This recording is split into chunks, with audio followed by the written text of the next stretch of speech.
Welcome. It's my pleasure to introduce to you countability. Often we compare two sets to see if they are different. In case if both sets have infinite number of elements, then the concept of countable sets may help us distinguish these sets. In this session, we wish to know whether some well-known set is countable or not. For example, we wish to come into a conclusion that the set of rational numbers is countable, but the set of real numbers is uncountable. Before that, we need to know the concept of countability. That is, what do we mean by a set is countable and a set is uncountable? First, we are introduced to the word cardinality.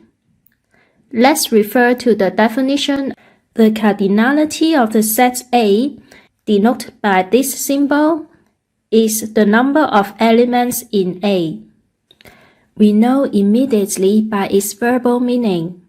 If we have a set A with elements A, B, C, and D, then the cardinality of A is 4. Whenever you have a set with finite number of elements, the cardinality of this set will be a finite number. However, if you refer to the set of even numbers, the set of prime numbers, the set of real numbers, etc., there are infinite elements in such sets, and thus the cardinality is infinite. Now it's trivial to find the cardinality of a finite set since we can count one by one the number of elements to give an answer. Then for sets with infinite elements, is there any way to distinguish them? Let's proceed to the definition of countability. A set A is said to be countable if this set A contains a finite number of elements, or if there exists an infinite sequence with the term xn, where n starts from 1 to infinity, in which every element of A appears. With this definition, then you immediately notice that the set n of natural numbers is countable, because the sequence that we form for this set of natural numbers is that we can simply take the first term x1 to be 1, x2 to be 2, the third term x3 to be 3, and so on. Then in this way, all the elements in the set of natural numbers are assigned to the sequence, and there are no repetition and no omission of each of the elements. Therefore, the set of natural number is countable. When we proceed, we wish to know whether other well-known sets are countable or uncountable. For example, the set of all integers, the set of even integers, the set of rational numbers, and the set of real numbers, etc.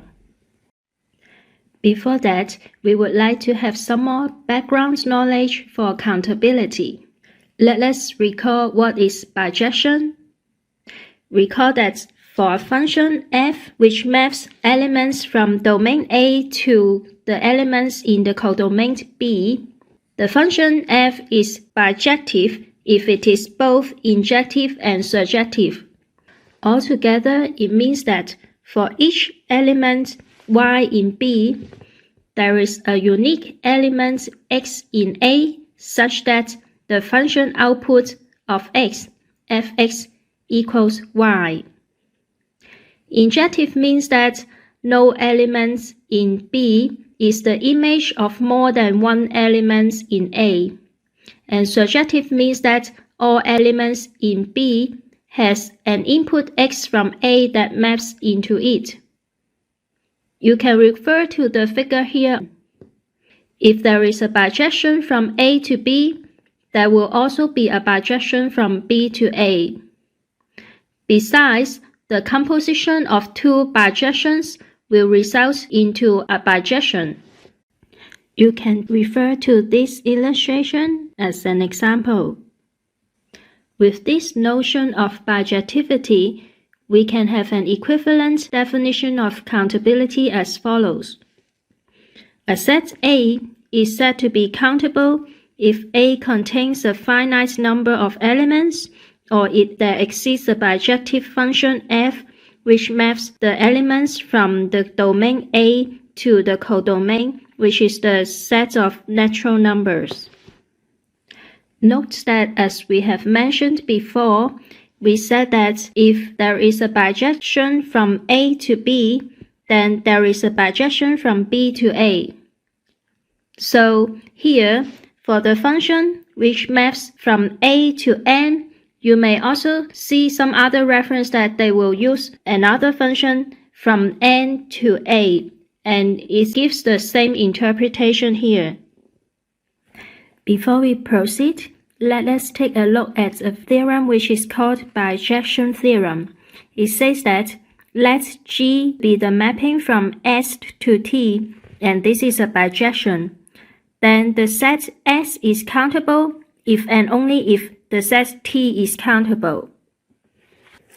Another theorem is called Countable subset theorem. If B is a subset of A, and if A is countable, then B is also countable. Equivalently, it states that if the set B is a subset of A, and if the set B is uncountable, then A is also uncountable. Now, let us try to show that the set of positive odd integers, which I denote here by B, is a countable set. We can use several methods we have known so far. So method 1 is we used the first definition, see whether we can construct a sequence with the terms so that each element in the set are assigned to the sequence and there is no repetition and no omission.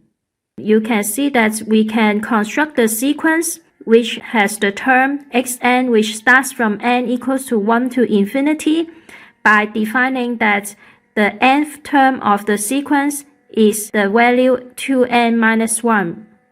So for the first term it gives us 1, the second term gives us 3, and so on. Then you see that every element in the set B appears and there is no repetition and also no omission. Therefore, you notice by the definition that this set of positive odd integers is countable. Method 2, we can see whether there is a bijection between this set and the set of natural numbers. So we can consider this function which maps B to n, and I define the function to be fn equals to n plus 1 over 2. Then, for example, if n equals to 1, then it helps us map to number 1 in the set of natural numbers. And if n is 3, then it helps us map to 2 to the set of natural numbers. So you can see that this is a bijection, and every element from B has a mapping to n, which is 1-to-1 correspondence, and it is surjective. Therefore, the set B is also countable. Finally, we also can make use of the countable subset theorem that we just mentioned. We notice that B is a subset of N, and we notice that N is a countable set. Therefore, B is also countable. We mentioned the definition that a set A is said to be countable if either it contains a finite number of elements or if there exists a bijection function f that maps A to the set of natural number n. Altogether, we can combine this as the following definition. A set A is said to be countable if there exists an injective function f which maps A to the set of natural number n. So if your set A is a finite set, then there will be an injective mapping from A to n, whereas if your set A is countably infinite, then there will be a bijective map from A to n.